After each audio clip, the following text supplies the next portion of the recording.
Okay, so what if the real key to building incredible products wasn't some new framework or the latest tech trend, but ancient philosophy? It sounds kind of wild, right? Well, today we are diving into the core ideas of Product Ashtangi by Babish Ratanpal.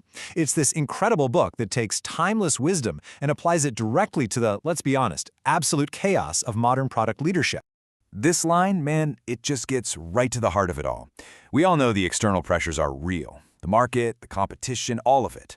But the real fight? That's the deafening noise inside our own heads. It's that constant hum of doubt, of responsibility, and that crushing weight of having to make the right call over and over again. So the book frames our modern workplace as its own kind of battlefield. No, there aren't arrows and chariots, but there's this relentless pressure and this thing called decision fatigue. You can almost picture Arjuna from the Bhagavad Gita, just frozen by the sheer weight of his choices. Well, that's the modern leader, standing right in the middle of their own personal battlefield. And what does this battlefield look like? Well, it's a constant tug of war, isn't it? You've got stakeholders pulling you in 10 different directions, priorities that shift like the wind. You're trying to balance what's technically possible with what the market desperately needs. And through it all, there's this immense pressure to act like you're 100% certain, even when you're not. That's the inner conflict we're talking about. So, how in the world do you navigate all this chaos? The book suggests something pretty radical. It says you've got to shift your focus.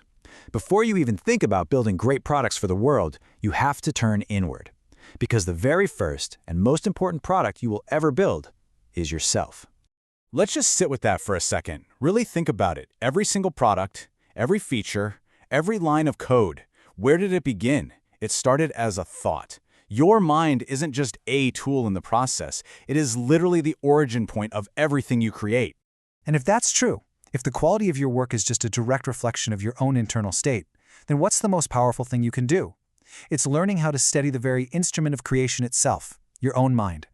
Now, the solution, Product Ashtangi argues, isn't going to be found in a new productivity app or some management fad. Nope, it's found in ancient wisdom. The book points us to two foundational texts that have been guiding human action and thought for literally thousands of years. And here they are, the two pillars of this whole approach.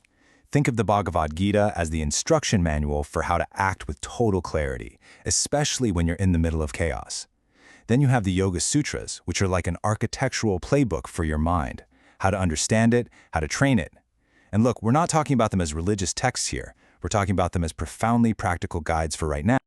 Okay, so how do we make this stuff practical? This is where it gets really cool. The book gives us two powerful metaphors from these texts that are just incredible tools for training what it calls our inner instrument. The first tool is the tortoise. Think about it. When a tortoise senses danger or chaos, it doesn't try to outrun it. It just withdraws into its shell, right into its center.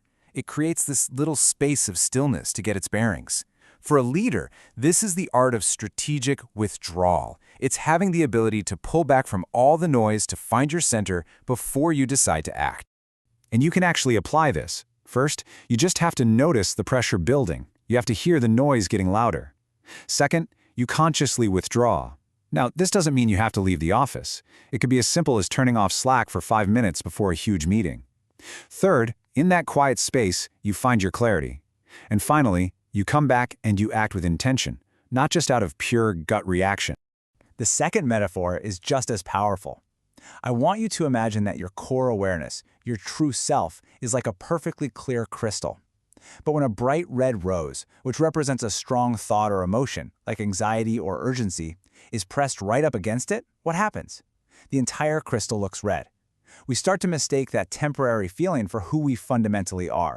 This is where the Yoga Sutras give us some really precise language. Chitta is the crystal. That's your deep, steady, underlying awareness.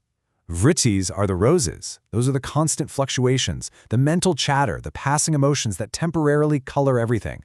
And the whole game, really, is just learning to see that tiny bit of space between the crystal and the rose. So, when you combine this kind of skillful action with this deep self-awareness, you finally arrive at the central idea of the book, the Product Ashtangi mindset.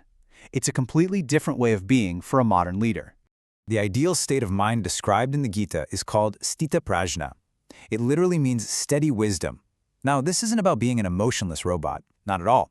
It's about having an inner center of gravity that doesn't get thrown off course by all the turbulence around you. It means your clarity isn't dependent on everything outside of you being perfect. And that brings us right here to the definition of a Product Ashtangi. It's a leader who gets that their primary job is to cultivate their own inner clarity, their own sthita prajna, so that they can build and lead from a place of genuine stability and purpose. So what does this actually look like day to day? Well, a Product Ashtangi operates from a place of clarity, not just from the tyranny of the urgent. They seek deep alignment with their team, which is all about shared understanding, not trying to control every little thing. They act with clear intention, instead of just reacting to whatever fire is burning brightest. And most importantly, they get that their inner world is the direct blueprint for their outer work. They build themselves first. And that leaves us with the final and I think most critical question the book poses. If we really truly accept that we are our first and most important product, then what does our personal roadmap for building ourselves, for cultivating this inner clarity, what does that roadmap actually look like? That right there is the real work of leadership.